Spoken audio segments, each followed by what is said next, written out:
Hi guys, and welcome to another episode of the Gist Me the Bible Stories, brought to you by Universal Scroll, the universal united Christian family open to all desiring to discover God better and grow spiritually. Now it's still me, your storyteller, Yossi, and the story for today is about the Starboy Joseph. Yes, the Starboy Joseph. Last episode we talked about Jacob and his whole journey from the time where he received his twin brother Esau and left his father's house and all that he encountered till he got back. And now we're going to be moving on from there after he had buried his father Isaac, and we're moving off from there to see the life of Jacob with his sons, and the whole relationship between the sons, and of course particularly about the life of the Starboy Joseph, the son he had with the woman that he loved, Rachel. So that's what we're going to be looking at today.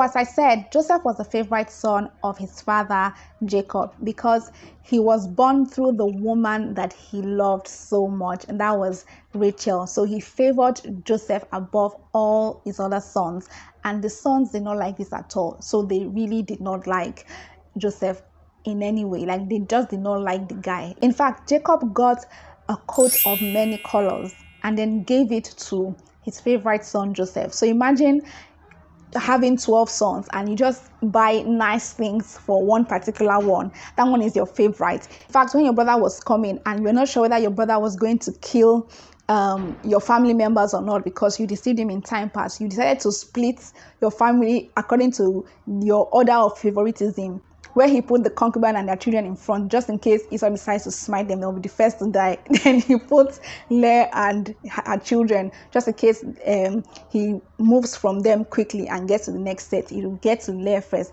That will give enough room for Rachel and her son to disappear, to run away. So you can imagine that will have been paining them since. So they were still bonds, they were still very pissed about that. So they did not like Joseph at all. And Jacob still kept on doing this favoritism thing so bad. And that is why parents need to be very, very careful not to be having favoritism in their household. There is really no reason to be doing favoritism in your household because it only breeds strife and jealousy and wickedness, and it can be really deadly. So it really is not a good thing. As a parent, you need to strive so carefully to ensure that you do not favor one child over another. Now, children behave differently. So there might be a particular child that is all sweet and nice and wonderful, and there's another child that is quite getting on your nerves. But you have to be very cautious and diplomatic, and that's where emotional intelligence and wisdom comes in, where you're able to play things and understand the different natures of your children and cater to that, and still in the midst of that not show favoritism. It takes the grace of God and it takes a lot of wisdom. So you might have to read about that, and I'm going to talk about that in another video about how to move away from being or doing favoritism in your household is really, really bad. Anyway, because of all this favoritism, these brothers did not like Joseph. That's established. Now, Joseph now had a dream and he shared it with his brothers. Now, in his dream, he saw binding sheaves, one for himself and one each for his brothers. Now, in that dream, he saw that his brothers' binding sheaves bowed down to his own, while his own stood upright. So he shared that dream to his brothers. Now, remember that the brothers don't even like him. So they were now really pissed that, what do you mean? Are you saying that we now bow down to you? As in, because you are what? Like, how does that even come in? Like, who do you think you are? Because you are not the favorite of our father, now you are feeling fly. You not think that all of us are, less than you. So we are going to all bow down to you. Like, mind yourself. Mind yourself, Joseph. But Joseph did not mind himself. Joseph still dreamt. And another dream, Joseph saw, stars and the moon and the sun, and they all bowed down to him. And he shared this dream with his brothers and his father, meaning that his father and his mother and his brothers, they will all bow down to him.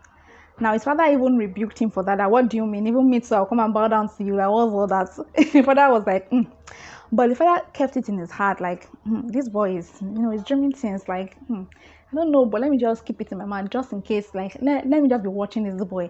So he really still loved his son and was just, watching him. And, Joseph used to sort of look at what his brothers were doing and give report to his father, so his father would know what is going on, because father, had to allow his sons to take charge of lots of the business, right? So Joseph would always put his eye to see what's going on and then give reports back to their father. And so the brothers still did not like him for that as well. Now there came a time where his brothers were to pasture their sheep in Shechem. Now Joseph was sent by their father to check on them to see what was going on. So when he got there, a man told him that the brothers were not there in Shechem, that they went to a place called Dothan. So Joseph went towards that place. Now the brothers saw Joseph coming and were like, hey, here comes the dreamer coming again. And they were really pissed and they were really vexed at that particular moment. So they were like, you know what, guys, let's kill this guy. Like let's kill him, so that let's see what will come of his dream. Let's kill him. Like, since he thinks like he's a dreamer and it's going to be great, we're all going to bow down to him and all of this nonsense that he's saying. Let's kill him. So they were really planning on killing him. So Reuben, the firstborn son, felt that, no, guys, we cannot kill this our brother. I mean, we should not shed any blood. Let's just throw him into this empty well that we can see here. So he allowed his brothers to toss Joseph into the empty well there. But in his mind, he planned that he would come back and rescue Joseph when his brothers were not there. That's what he planned on doing, because he didn't want to kill Joseph. He just felt like they were going ahead of themselves. Now they put Joseph in the dry well. They removed his coat of many clothes. Like, come on, remove that cloth that you are wearing, that you're feeling like you're wearing fine clothes. Remove it. They removed the clothes. They put him inside the well. Now when they put him inside that well, they now saw some Ishmaelites, the Midianites. They were coming to their place, and so they now thought among themselves, like, you guys, let's even make money off this boy. Let's sell him to these people. Let us sell him to slavery. Let us sell him to them, so that we'll make money, and then we'll tell our father that animals have killed him. So that's what they now did. They now took him from the well and sold him for some coins. So they now sold him for money to these Midianites, these Ishmaelites, right? They sold him to them. And so that's how Joseph went on. They now killed the goats, tore Joseph's clothes, put blood on it, and then came to meet their father and like, now we saw these clothes, that it seems like an animal came and killed your favorite son Joseph. It's so painful. That it's so sad. So Jacob was so sad. Jacob tore his clothes. He was so sad. He wept. Like he was not consolable. Like he could not get over that loss. It was painful to him, because remember that Joseph was his favorite son. So to hear that his favorite son is dead, it pained him so much. Like he was not consolable after that time. He was just sorrowful from that day onwards. Meanwhile, these brothers, they knew what they did do. However, Joseph, who was sold to these Ishmaelites, the Midianites, was now later sold to Potiphar, an Egyptian officer that worked with Pharaoh. Now, so Joseph was now with this Potiphar guy, and because Joseph was working there, God favored Joseph and allowed him to prosper. So because of Joseph in the house of Potiphar prospered, and Potiphar knew that it was because of Joseph, because he knew that this boy, there's something about him that's making me to prosper. Is this guy. So Potiphar liked Joseph and made him in charge of virtually everything in his household, like put Joseph in charge. So Joseph was actually prospering there. However, the wife of Potiphar now started to eye our fine boy Joseph. I was like, this guy is fine, let him come and lay with me. And Joseph was like, see, your husband has given me a lot of jurisdiction in this house. Like, he's giving me virtually everything to manage. But minus you are not involved in this management. Auntie, come and be going. I'm not doing. Now, God forbid that he will do such a wicked thing. Like, I can't do such a thing. That's wickedness. Auntie, come and be going. This woman will not hear word. Every day she'll be disturbing this Joseph guy because it's fine. She'll be disturbing him. And the boy will be saying no. So one particular day, she just saw Joseph and she thought, I'm going to catch him today. And so she tried to corner Joseph to get him to lay with her.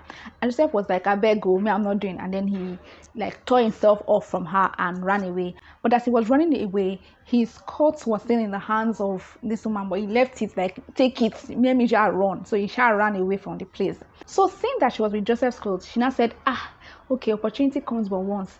Started to cry. Hey, come and see, oh, hey, the slave that my husband got, see what he came to come and do. He came to come and lay with me here, and I refused him, and that's how he ran away. But I was able to hold his coat, see the evidence that he came to come and lay with me in my room, but I refused him.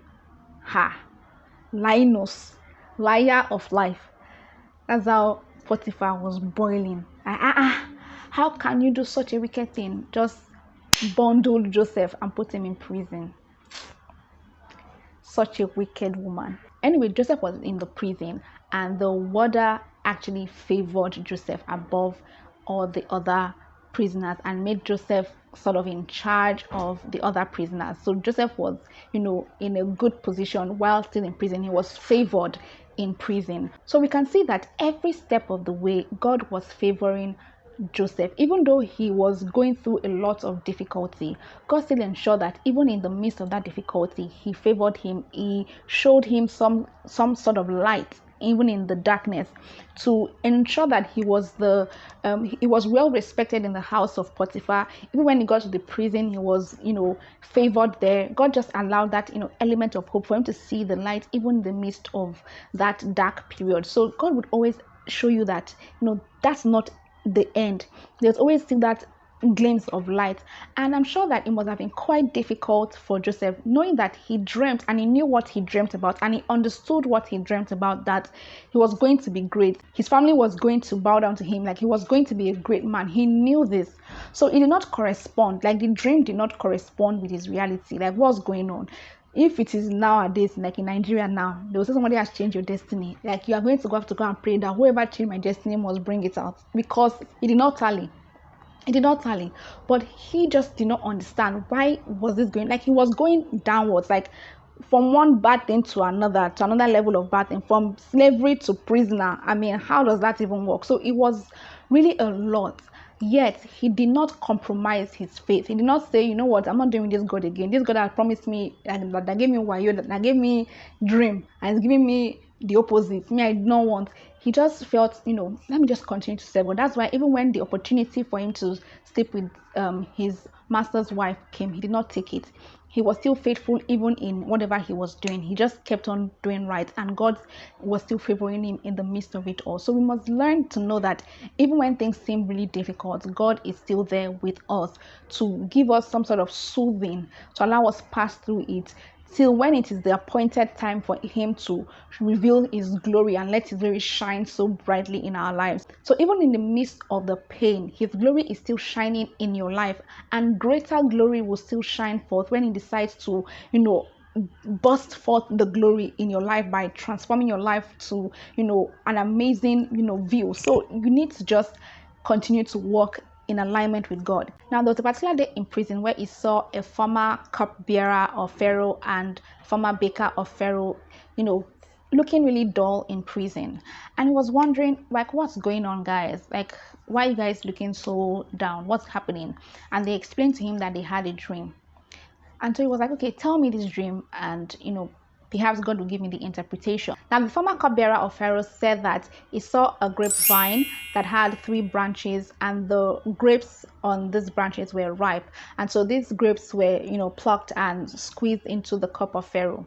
And so Joseph interpreted the dream to mean that in 3 days, the cupbearer is going to be restored back to being the cupbearer of Pharaoh, that he was going to be removed from prison to continue being the cupbearer of Pharaoh. Now, this cupbearer, hearing this, felt that, okay, since this report is good, maybe my own would now be good. So he said, Joseph, come and hear my own dream, that I saw 3 baskets of cake, like 3 cake baskets, and they were on my head. And then some birds came to, eat these cakes from the basket on my head. And so Joseph now said, sorry, that in 3 days your head will be chopped off. Like, you're not going to be restored, you're going to be chopped off. Now it happened just as Joseph interpreted. 3 days after, which was Pharaoh's birthday, he released this man from prison. Now the cupbearer was restored to continue being the cupbearer for Pharaoh, while the baker was killed and his head was, cut off and was hung, and of course, the birds were on it. So that was the interpretation being fulfilled, and that showed that Joseph was not just a dreamer. He was able to interpret dreams and interpret it accurately. Now, before these men were released from prison, Joseph had told the cupbearer that when you are restored, please do not forget me. Give good word for me to Pharaoh, so that I can be looked upon with mercy and removed from this prison. But this cupbearer forgot. Anyway, 2 years after that, Pharaoh had a dream and he could not understand the dream. So he called all his magicians and wise men and told them about his dream and said, please, this is my dream. Help me explain it. These guys could not explain the dream.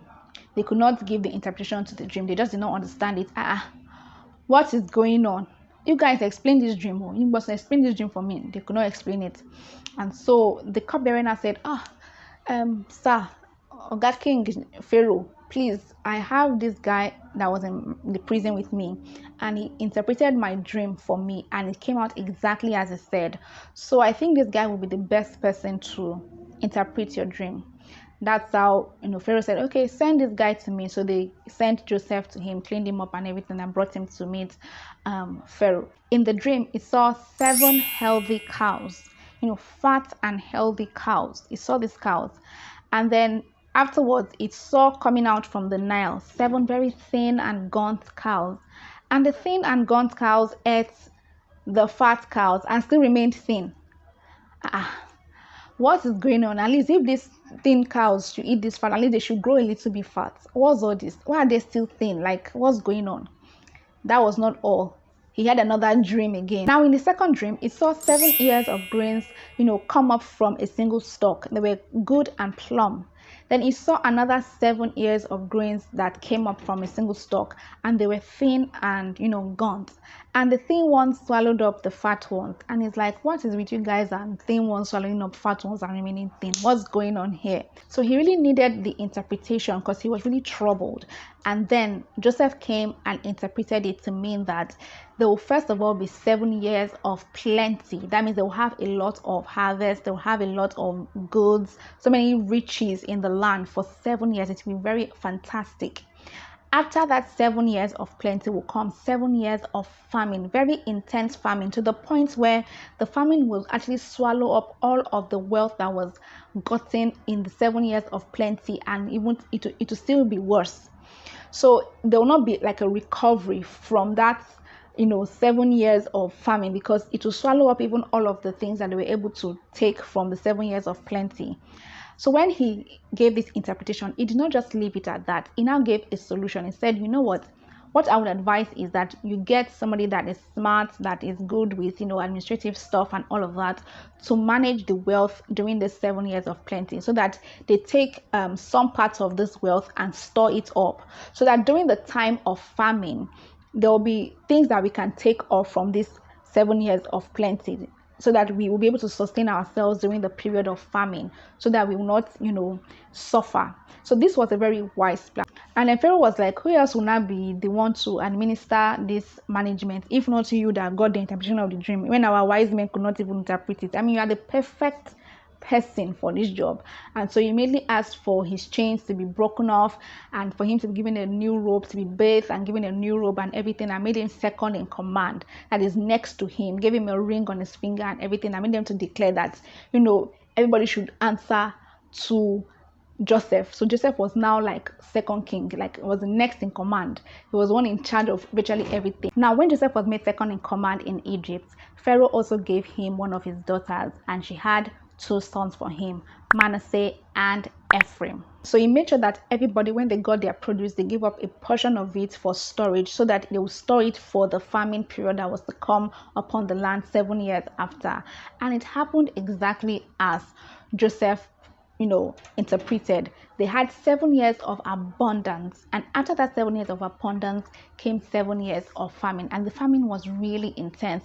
People from different parts of the world were going through a lot, but they heard that there was a lot of riches in Egypt. So they felt, let's go to Egypt and get bread from them. So they'll come with their money. They'll have to journey many miles just to be able to get to Egypt to get food. And that was how Jacob too was looking at his family and saying that we don't have anything to eat and there's food in Egypt. Okay, all of you, my sons, please go to Egypt and go and buy food for us so that we will not die of hunger. So these sons journeyed to Egypt, and that was where they now finally got to meet Joseph again. Now they could not recognize Joseph because he was looking off flick. Like they could not recognize that he would even exist because they expected him to still be a slave somewhere now. So when they saw him, they could not even say that this guy resembles us in some way or form. They could not just recognize him at all. But Joseph recognized them. He was like, these are my brothers. Okay. So he set them apart. He was not interrogating them. What do people want? You guys are spies. I'm suspecting you. Yes. What do people want? I'm looking at you guys are not pure. Yes. I don't trust you people. No. I can't trust people. Like, no. And then they were like, no, we're not spies. So they were just explaining themselves to Joseph that they are not spies, that they even have a father that is still in their town, and they even have a younger brother that the brother is with their father there, that the father cannot leave that one to come because he lost his son and all of that. So Joseph, hearing that, remember that, oh, my brother Benjamin is still alive. So that means these guys have not killed my brother, because you can never tell. So Joseph, hearing that, now said, since you have a father and you said that you have a younger brother that is with your father, and that you said one died and you guys are just, the ones that are left.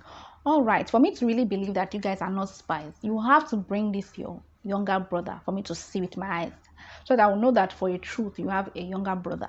Now, all this was because Joseph wanted to just see that truly they did not go and kill his younger brother. That's all he was looking after. Like, they did not come and kill my brother. So he wanted to just know that at least the brother was safe and sound. He wanted to see with his own eyes, because you never can tell. Wicked people. So he now, seized one of them, which was Simon, and said Simon should remain here and let the other ones go back, and then bring the younger, son. And when they bring him, then he will release Simon, and then you know that they are saying the truth, and he'll give them what they're looking for. So he gave them, what they came to buy. And then he instructed his servants to put their money back into their sacks. So they put all of their money back into their sacks and then sent them off. So they went back towards their house, and on the way they opened their sack and then discovered that the money that they paid for was still in their bag. So they were now like, hey, we are going to be inside trouble, because now when we come back they'll say that we did not pay and then we left with the money, and then so they were not afraid and all of that. Anyway, they got to their house, and then they told Jacob about everything, and told Jacob about how, the man that they met there was interrogating them so much, and then said that they need to bring Benjamin, that is the younger brother of Joseph. That's how Jacob was like, hey, I've already lost Joseph. You now want me to come and bring Benjamin? Like, see, this Benjamin is going to stay by my hip. He is not going anywhere. This is my only favorite son that is left. You now want to come and carry him so that you come and tell me that goats ate him too, like you told me for Joseph. I'm not hearing. This boy is not leaving my side. So the brothers were not trying to cajole him. He said, no, there's nothing you can tell me in this life. I'm not releasing Benjamin. So anyway, they stayed back. Meanwhile, Simon was still there. Anyway, they stayed back, and by the time they had finished all of the produce that they got from Egypt, and they were now broke and hungry, that's how one of the brothers, Reuben, now came and said, Dad, see, I promise you, give me Benjamin. I will take Benjamin, and I promise to bring him back on my honor. Like, we cannot stay here and be hungry and all our family will die of hunger. Just allow me to go with Benjamin. So reluctantly, Jacob had to release Benjamin, but he was really scared and sorrowful, because he felt, hey, if you come back to come and tell me story that this boy did not come back with, there will be war in this house. Like, it's not going to be funny. Like, if you don't bring him back, see, you're going to make me to die early. That's just it. So they left with Benjamin. Now, before they left, Jacob ensured that they took along several sort of like gifts, honey, some different spices and things like that, and of course double portions of the money that they were supposed to pay for, because they wanted to pay for the one that was returned to them, to show that they are not thieves, that they came to return the money that they saw back in their purse and also buy a new one. So they went with all of that. So when they got there, Joseph now called them to have dinner with him at noon. Now these brothers were quite afraid, like, what is going on? Why is he inviting us to his house? Come and eat. Maybe they want to come and, deal with us. So they quickly went to go and report themselves to one of the officials there. That is one of the stewards of Joseph. And I said that, you see, we realized that, our bag of food had our money inside of it, and when we saw it, we realized that you guys did not take it, that maybe it was an oversight. So we have come back with the money, and we also came back with extra money to buy new sets, so that you know that we are not here to do any fraudulent thing. So the steward shall reassured them and said, don't worry, everything's going to be fine, everything is okay, just relax, everything's going to be wonderful. So they now calmed down a bit and they went to go and sit down and eat. Now when they were in Joseph's house, different people sat in groups. So the brothers sat in their own group, and they were seated according to the order of their birth. So it was quite, surprising, like, how did they know the order of their birth? I mean, who knows that? So they sat that way. So it was just, sort of surprising. And then when Joseph was able to identify his younger brother Benjamin, he just went inside to weep. He really wept. Then he came back outside and continued to, eat with them. And he was giving extra portion of food to Benjamin, like he was giving extra. He would give some to the brothers, but he would give extra to Benjamin. You just wonder what's going on. What's going on? What's the love with Benjamin? What's going on? Like, he gave Benjamin 5 times more. Now when they were done, he put their sack of food, filled it up, and then, told them to go back. But he put his silver cup inside of Benjamin's sack. Now as they were, going, he now said that he cannot find the silver cup. They now opened it and saw that it was with Benjamin. Hey, he started to cry that, please, oh, you cannot arrest this Benjamin, because this Benjamin, if we arrest him, our father will die. Let us just tell you now, is it that you kill all of us than just arrest this Benjamin? Like, Judah particularly begged and said, you know what, take me in this place of Benjamin, because it's better for you to take me than for you to take Benjamin. Like, this one is the favorite son of our father. You cannot take him. Just take me. I will take the blame. But see this Benjamin, you can't touch him. Please, don't touch him. So when Joseph, heard this, he ran inside and started to weep. In fact, everybody was hearing him crying. What is going on? What is going on? What is going on? Later, he now came out and revealed himself that, he is their brother, that I am Joseph. Joseph, now their eyes now cleared. Hey, true is Joseph. Now they were now afraid. Now Joseph told them that they should not worry, that they did it for evil, but God sent him there to preserve lives and life of their family, right? So they should not worry, that it was all still in line with God's plan for him. So he now started to speak in their language. So it was quite like a beautiful sight to see. Now Joseph now explained to them that there's still 5 more years of famine, so they should bring their father Jacob to come live in Egypt, that he will prepare a land for them in Goshen, to give them a place to reside in Goshen, a very beautiful place in Egypt. So he told them about that they should bring their father there to come and reside. And then he embraced and kissed Benjamin, because it was so beautiful to finally get reunited with his brother. I mean, the brother from the same father and mother. Like, it was a very good bond for them to get back together and meet themselves. It was just quite very emotional. So Joseph sent lots of gifts to Jacob. So they sent lots of gifts to Jacob, and they informed Jacob about everything and how they finally found Joseph, that Joseph is not dead, that Joseph and everything. So of course everything got unfilled. I'm sure the man was looking at them like, so you guys actually sold this guy to slavery, and he said that he died, but they didn't even talk about that anyway. He was just too overjoyed to find that his son Joseph was alive. Now before Jacob even left, he inquired from God, and God assured him that he was going to allow them to get there successfully and bring them up back out of Egypt, back to their land. Eventually the entire household, the entire family of Jacob, the 12 tribes of Israel, will still go back to their land, the land that he promised them, that they will still go back there. So it was a very good reassurance for Jacob that I'm leaving where God, allowed us to dwell, but my family is still going to come back here after, many years, but He's going to allow them to flourish and to become a great nation, even while they are still in Egypt. And that's what God assured them, and it happened as He said. So He packed His things quick and went to Joseph, and they embraced and everything, and it was just a very beautiful thing. And there was the fulfillment of his dream where all of them, bow down, and respected Joseph. There was a very beautiful period of that where they all bow down to the authority of Joseph. So it was a beautiful sight to see that there was a fulfillment of the dream that he had.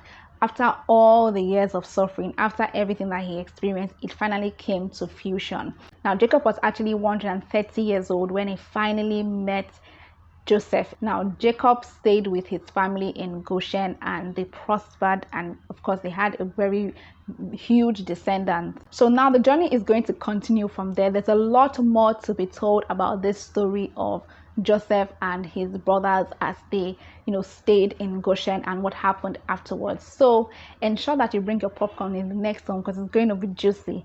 This is still Gist Me the Bible Stories, and we like to tap into the history to see how God has been with us, how God has been with our lineage, how God has been with humankind from the beginning of creation down until this New Testament age, how God has journeyed with us, and how God has been with several people in the Bible to allow us understand the way God works, and to see that when we are in line with God, when we come under the family of God, God would always protect us. Doesn't mean that we are perfect, doesn't mean that everything will go rosy. When we face difficulties, we must learn to rely on God. Everything doesn't have to always be rosy, but we must know that God is going to handle our situation and is going to be in charge of our lives. And it says His thoughts towards us are thoughts of good and not of evil, to bring us to a very wonderful and amazing future and a very good end. So we must trust in that word and know that He's planning our lives well, and His plans for us are perfect.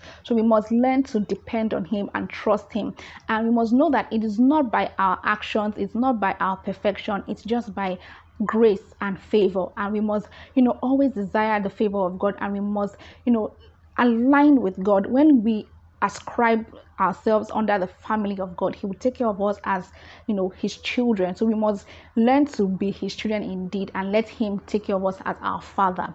So that is the end of this video today. I hope you loved it. Please ensure that you subscribe to this channel and that you click the notification bell to get notified when we release a new video. And of course, like this video and share with your friends and family so that they can join the Universal Scroll family. We love you all. I would like to see you in the next video. Until then, we can hang out on our social media pages on Instagram, Facebook, and Twitter. Love you guys. Bye.